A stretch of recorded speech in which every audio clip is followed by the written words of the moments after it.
Welcome back to my podcast. पता है आज क्या हुआ? दोस्तों, पता है आज क्या हुआ? इस पॉडकास्ट को स्टार्ट किए कुछ दिन हो गए और आज जब मैंने अपना इंस्टाग्राम डीएम चेक किया तो वहाँ 2 मैसेजेस थे। आप में से ही 2 लोग, एक मैसेज तारीफ़ के लिए था कि उन्हें मेरा पॉडकास्ट अच्छा लगा, जबकि दूसरा मैसेज में लिखा था कि उन्हें यकीन नहीं हो रहा था कि मैं एक फ़ोटोग्राफ़र, राइटर और यूट्यूबर हूँ। तो उन्होंने कहा कि नेक्स्ट पॉडकास्ट वो एमआई पे बनाओ। एक्चुअली मुझे वो आइडिया अच्छा लगा, तो आज का जो पॉडकास्ट है वो एमआई पर। मेरा नाम निकिता खानविलकर है। मैं सूरत सिटी में रहती हूँ, जो गुजरात में है। तो मेरा जन्म सूरत में हुआ। शायद आपको मेरी सरनेम से पता लग गया होगा कि अब मैं गुजराती नहीं हूँ। तो गाइस, मैं मराठी हूँ, लेकिन मैं बहुत अच्छी गुजराती बोल लेती हूँ। मेरा जन्म यहाँ हुआ, मेरी जो पढ़ाई है वो भी गुजराती मीडियम में ही हुई, तो मुझे गुजराती बहुत अच्छी आती है। और मेरे जो दोस्त थे स्कूल में, वो लोग भी पढ़ाने लगा पाते थे कि मैं गुजराती नहीं हूँ, मैं मराठी हूँ, क्योंकि मेरी गुजराती इतनी अच्छी थी। और स्कूल में तो कोई पूछता ही नहीं है ना कि आप गुजराती हो या नहीं। तो जब स्कूल ख़त्म हुई तब मेरे दोस्तों को पता चला तुम गुजराती नहीं हो, और वो लोग बहुत सारा शौक हुए थे क्योंकि मेरी गुजराती बहुत अच्छी है। तो अब बात करते हैं सबसे इंटरेस्टिंग टॉपिक, यानी कैरियर। तो गाइज़, मेरी जो कैरियर की शुरुआत 2000 में हुई, जब मैं 4 साल की होंगी और जूनियर केजी ज्वाइन की थी मैंने उस वक्त। उसके बाद स्कूल में एडमिशन, मैंने टोटल 4 स्कूल बदली। अब घर बदलने की कहानी कुछ अलग ही है और बहुत लंबी भी। तो सीधे चलते हैं स्कूल की तरफ। मैं स्कूल की बात करूँ तो मैं एक एवरेज स्टूडेंट थी।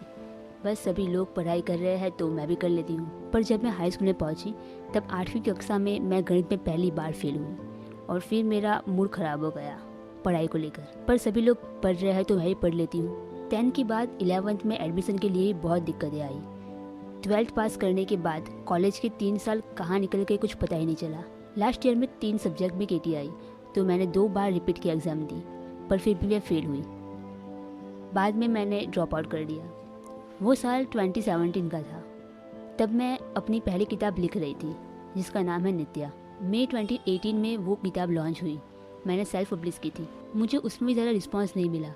फर्स्ट टाइम राइटर के रूप में मैंने भी गलतियाँ की। खैर, अब बात आती है 2019 की। 2019 मेरा अच्छा साल था। मैंने जुलाई 2019 में एक दूसरी कहानी पे किताब लिखना शुरू किया। अगस्त 2019 में फ़ोटोग्राफी स्टार्ट कर दी। सितंबर 2019 में यूट्यूब चैनल स्टार्ट किया। एक नहीं, 3। उन 3 चैनल में से मुझे एक चैनल पे ज़्यादा रिस्पांस मिला, पर मेरी तीनों चैनल आज भी ज़िंदा है, किसी को बंद नहीं किया। 2020 ये साल बाकियों की तरह मेरा बहुत ख़राब था। पैसा कितना इम्पोर्टेंट होता है और अपने ही बुरे वक्त में काम आते हैं, ये दोनों बातों पे यकीन आ गया। 2020 में मैं कुछ ज़्यादा नहीं कर पाई। यूट्यूब तो जैसे बंद ही हो गया था। हाँ, कुछ लोगों ने 2020 में ही चैनल स्टार्ट करके बहुत ज़्यादा ग्रो किया, पर मेरा समय उल्टा चल रहा था, तो मैं अपलोड नहीं कर पाई। लेकिन मैंने 2020 में ज़िंदगी का सबक सीख लिया। लेकिन मैं गलत थी, 2021 बाकी था। अब 2021 में मैंने जो किताब 2019 में स्टार्ट की थी वो लिख रही हूँ। फिर से यूट्यूब कंटिन्यू करने की कोशिश कर रही हूँ और अब पॉडकास्ट इस साल स्टार्ट किया, क्योंकि मेरे ऐसे दोस्त नहीं हैं जिसने मैं अपनी बातें शेयर कर सकूँ। दोस्त तो अच्छे हैं, जो भी 2-4 है वो, पर मैं उतनी कंफर्टेबल नहीं होती हूँ लोगों के सामने जितनी यहाँ और यूट्यूब पे होती हूँ। तो गाइस, मैंने यहाँ पे आपसे मेरे कैरियर की जर्नी शेयर की। मुझे नहीं पता आगे मैं कहाँ जाऊँगी, पर इस सफ़र में आप सभी का साथ होगा तो सब अच्छा ही होगा। इतना सुनने के बाद भी अगर आपको लगता है कि कुछ रह गया है पूछना, तो एंकर पे आप मुझे वॉइस मैसेज भेज सकते हैं, वरना इंस्टाग्राम तो है ही, आप मुझे डीएम कर सकते हैं अगर आपको कुछ भी पूछना हो या फिर आपके पास कोई टॉपिक हो जिसके ऊपर हम बात कर सकें इस प्लेटफॉर्म पे। तो दोस्तों, मिलते हैं नेक्स्ट पॉडकास्ट में। धन्यवाद।